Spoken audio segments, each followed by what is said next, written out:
What's your specialty? My specialty is realism, whether it's black and gray or color.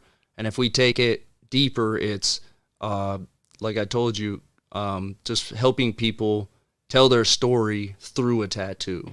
So it's not so much about, yo, here's what I want. I know exactly what I want. Put it on me. It's like, yo, tell me your story. I like to get to know who the fuck you are behind that face, behind just walking into a shop and not knowing who I am. I like to get to know you and find out, you know, how we can really create something that you're going to be proud of and never regret.